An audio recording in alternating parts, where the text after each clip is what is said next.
would suggest running for your life.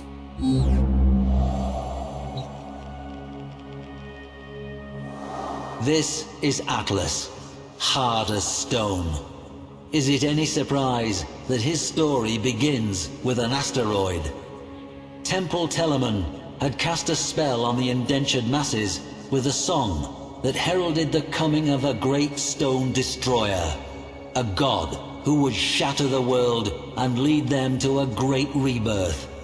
The Orokin mocked the cult's off-key singing, their spasmodic dancing, but the spell only grew stronger. Telamon broadcasts would oft-times wedge into control channels to spread their doomsday message.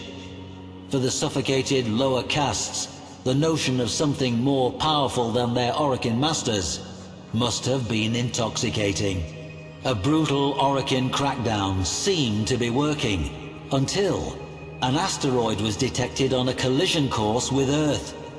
The Telamons celebrated it as prophecy writ true, divine intervention. For the first time in living memory, the Orokin showed vulnerability. It did not matter that the destruction would be total. For the Temple, this was a sign of a new age.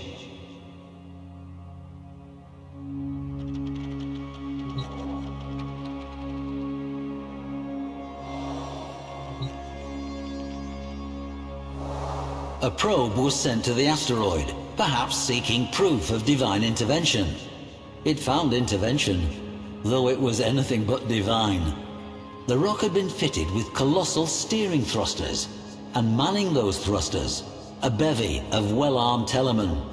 Having taken fate into their own hands, they set about a final convulsive dance aboard that rock. Battle cruisers, Orgon missiles, a gale force of Dax. The Orokin could have resolved this in any number of ways, but their enemy was not the Telamons themselves. It was their ideas. Atlas alone was sent. As he crashed onto that rock, his Shakiro helm greeted the cultists. Note the angled ballistic plating and reinforced neck protection. He would soon need both.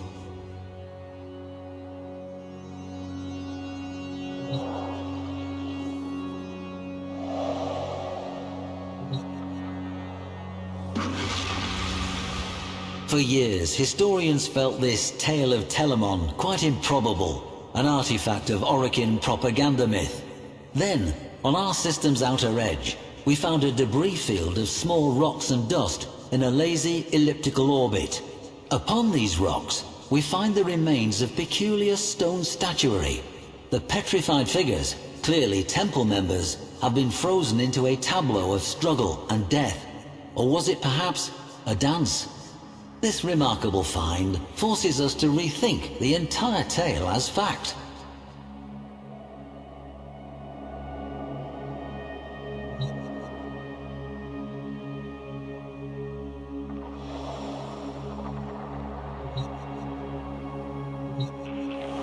The stratum Cyandana, reserved and austere, until you turn it over and reveal the glowing hue of the amethyst crystal within. A breathtaking geode. Imagine its spiraling ribbons as Atlas tore toward the killer asteroid's thrusters. His plan must have been to reorient them and push the rock away from Earth. But, as the story goes, as he neared, the cultists detonated the thruster's footings and sent them careening into space. They were no longer needed. Mass and inertia would carry the rock to its fate. Atlas was out of options, or so the Telamons thought.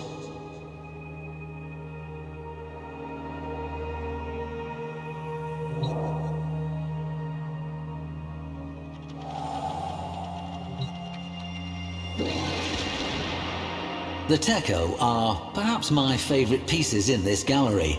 Note the intricate, ornate moldings, the complex blades. Quite the contrast from Atlas's otherwise workmanlike appearance. The beauty and craftsmanship conceal the true purpose of the Techo, as indentations found in cultist skulls attest. I have to wonder what frenzied dance would have been interrupted, or if the whiplash strikes and jabs of the Techo might have blended into the crowd's fitful celebration.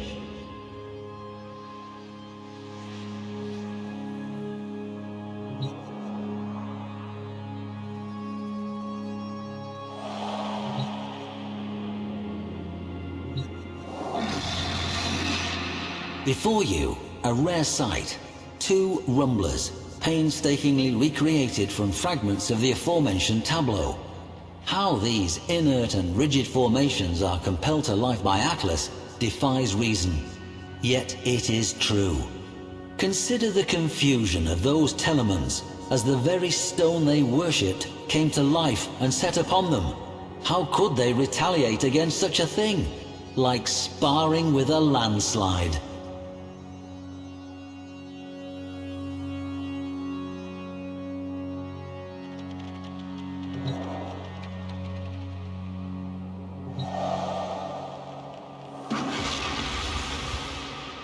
Earth swelled on the horizon as the cult mocked Atlas with their chorus, "The stone shall shatter all." Across the system, every Teleman echoed that final hymn. Children, as far as Neptune, turned their heads from greasy broth and gazed toward Earth. Would that careening stone change everything? Atlas kneeled down, head and hands pressed to the ground in apparent defeat as the Telemon's hymn grew even louder. But Atlas was listening, feeling, the way the stone trembled to the hymn's pitch. The faults within the asteroid became vivid to him, and so a new song rose up. Rumblers, erupting in a godlike rhythm, beating along the faults until Atlas, alone, struck the final resonant chord. A tremor forked through the rock until, all at once, the great asteroid exploded, its dust falling as scintillating rain, sparking across the atmosphere, and then gone. The Telemon's song fell silent, and children, as far as Neptune, turned away and swirled their spoons in greasy broth.